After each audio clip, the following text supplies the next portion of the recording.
भैया खर जोश में छथिन, बिल्कुल जोश में छथिन। वाह रे वाह। अच्छा एक बात बताओ, डांस करने अब ये की लाज लगे है नहीं, किसी को नागिन डांस करते हैं। आइए आई बउआ के पीसा जी सब छथिन। कदो छथिन बउआ के पीसा जी? भैया सामने बैसल छथिन, आई शपथ खेल छथिन, यही संगे नचता। क्या बात, हमरे संगे नचती नचबे करबे। आओ आओ इधर भी हो सामने में। अभी आओ। पीसा जी एते सर में थे कोना है क्या बात, देखियो। और हे बरुआ के पीसा जी छथिन, अब पीसी सबके सेहो बजा लियो, किया तो आई हेड शुभ घड़ी में हेड मौका लगते कि ने एक बार करकरा के थपड़ी हो जाए। और बउआ की पीसी सबसे सेहो आग्रह जब ने सब मंच के खड़ी करवा के कोशिश करी। कते छे बड़वा दीदी अहाँ गुस्सा नहीं ने गेलिए जब कहलिए दीदी नहीं बजबैला। और इनका सब फरमाइश सुने के गीत मामी सब से हो हेते ताई से कहिए। आओ मौसी मामी सब बैठ जाओ, दीदी की सब बैठ जाओ, साथ बैठ जाओ। देखियो इन भेले आबि गेल थी दीदी तुरंत, आबि जाओ मौसी मामी सब। अब पीसा जी कहां लिखी है देखियो आहिरे बा।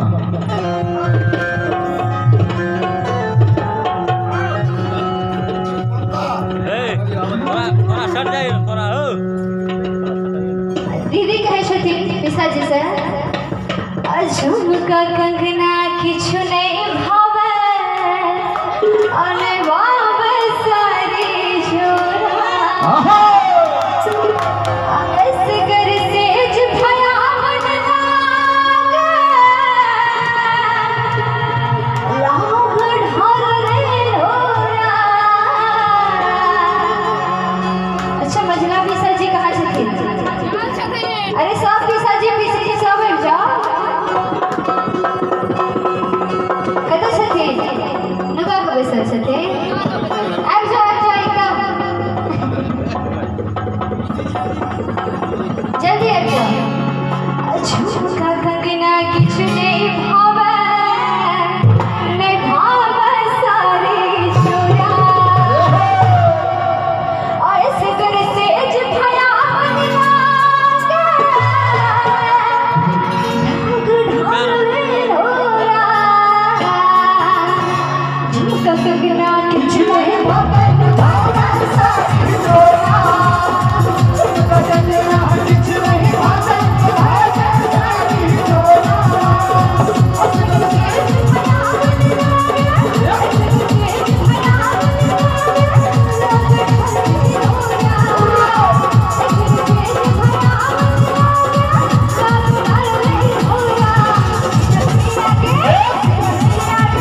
छथिन कने खराब हो जियो मतलब उठ जियो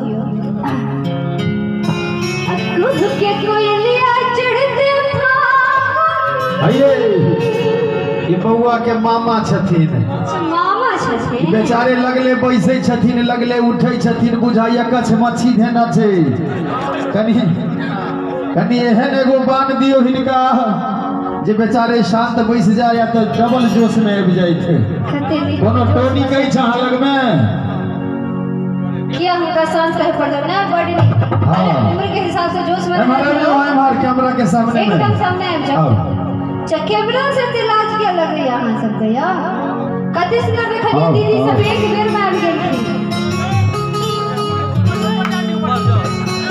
वाह रे वाह आसिन में ठकलक जेठ मायब गई बाबू विद